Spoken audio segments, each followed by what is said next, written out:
नमस्कार बच्चों। हमारा आज का विषय है प्रतिवेदन लेखन। प्रतिवेदन को अंग्रेजी में रिपोर्ट या रिपोर्टिंग कहते हैं। यह एक प्रकार का लिखित विवरण होता है जिसमें किसी संस्था, सभा, दल, विभाग या विशेष आयोजन की तथ्यात्मक जानकारी दी जाती है। इसका उद्देश्य संबंधित व्यक्तियों को संस्था के कार्य, परिणाम, जांच या प्रगति की सही तथा पूरी जानकारी देना होता है।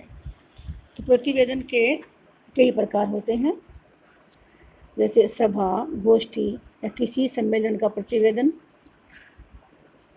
किसी संस्था, विद्यालय या सामाजिक धार्मिक संस्था का वार्षिक या मासिक प्रतिवेदन, व्यावसायिक प्रगति या स्थिति का प्रतिवेदन, जांच समिति द्वारा प्रतिवेदन। इनमें से व्यावसायिक प्रगति संबंधी प्रतिवेदन और जांच समिति के प्रतिवेदन तकनीकी होते हैं।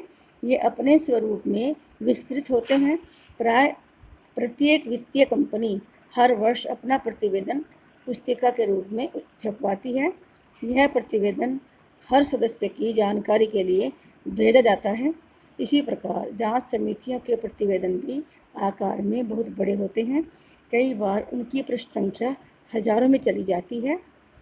उनमें किसी जांच के एक गवाह के बयान, उनके प्रमाण पत्र, हस्ताक्षर आदि का उल्लेख होता है।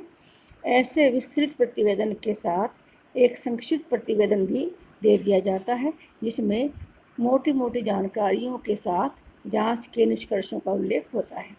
हर सामाजिक, धार्मिक तथा शैक्षणिक संस्था अपने वार्षिक कार्यक्रम पर वर्ष भर की प्रगति का विवरण प्रस्तुत करती है। यह प्रतिवेदन भी आकार में विस्तृत होता है। इसलिए ये तीनों प्रकार के प्रतिवेदन परीक्षा उपयोगी नहीं है।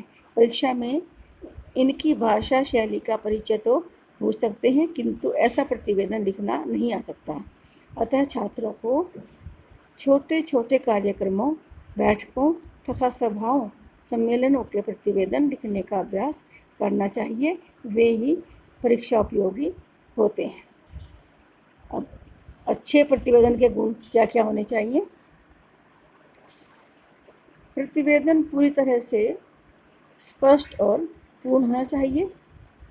उसकी भाषा ना तो अलंकारिक हो और ना ही मुहावरेदार हो। उसमें तथ्यों की सूचना भर होनी चाहिए।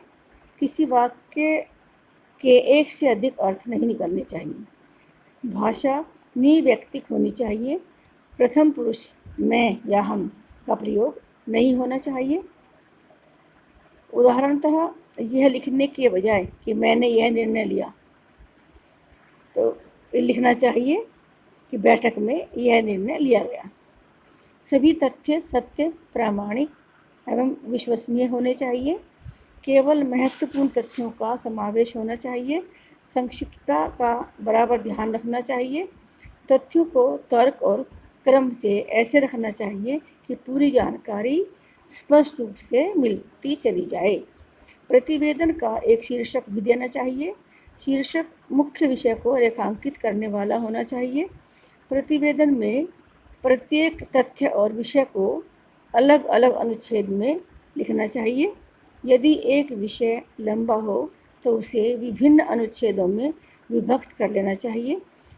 प्रतिवेदन के अंत में प्रतिवेदक को या सभा, दल या संस्था के अध्यक्ष को हस्ताक्षर करने चाहिए। प्रतिवेदन लिखने की विधि क्या है? प्रतिवेदन लिखने से पहले सारे तथ्यों को एकत्र कर लेना चाहिए और निम्नलिखित तथ्य अवश्य होने चाहिए। सबसे पहले संस्था का नाम, फिर है बैठक, सम्मेलन या सभा का नाम और उद्देश्य, आयोजन स्थल का नाम, कोई भी कार्यक्रम कहाँ पर हो रहा है, आयोजन के दिनांक और समय की सूचना, कार्यक्रम में उपस्थित लोगों की जानकारी, अध्यक्षता, मंच संचालन कौन कर रहा है, मुख्य वक्ता कौन है, सुझाव देने वाले कौन कौन है वहाँ पर, और आमंत्रित अतिथि और प्रतिभागी सदस्य कौन है। गतिविधियों की जानकारी, अगर भाषण की रिपोर्ट आप लिख रही हैं तो उसके मुख्य बिंदु, कोई सुझाव है तो उनकी जानकारी, और उस बैठक में क्या निर्णय लिया गया इसकी जानकारी। कोई प्रतियोगिता या कलात्मक प्रस्तुति हुई है तो उसका उल्लेख, प्रतियोगिता का परिणाम आया है तो उसकी जानकारी, ये आपको रिपोर्ट में देनी है। अब इसी के आधार पर एक उदाहरण आपको बता रही हूँ। शीर्षक है इसका कि विद्यालय में आयोजित वृक्षारोपण समारोह पर एक प्रतिवेदन लिखिए। तो इसके लिए सबसे पहले आप ऊपर दिनांक लिखेंगे। तो आज राजकीय प्रतिभा विकास विद्यालय हरिनगर दिल्ली के विद्यालय परिसर में वृक्षारोपण समारोह अत्यंत हर्षोल्लास एवं उल्लासपूर्वक मनाया गया। इस कार्यक्रम में शिक्षा निदेशक मुख्य अतिथि के रूप में उपस्थित हुए। उनका माल्यार्पण द्वारा स्वागत किया गया। इसके बाद विद्यालय के छात्र छात्राओं ने संवेद स्वर में नंगी धरती करे पुकार, वृक्ष लगाकर करो श्रृंगार गीत का सामूहिक गायन प्रस्तुत किया। मुख्य अतिथि महोदय ने अपने भाषण में वृक्षों के महत्व पर प्रकाश डाला। उन्होंने स्वयं एक पौधा लगाकर कार्यक्रम का शुभारंभ किया।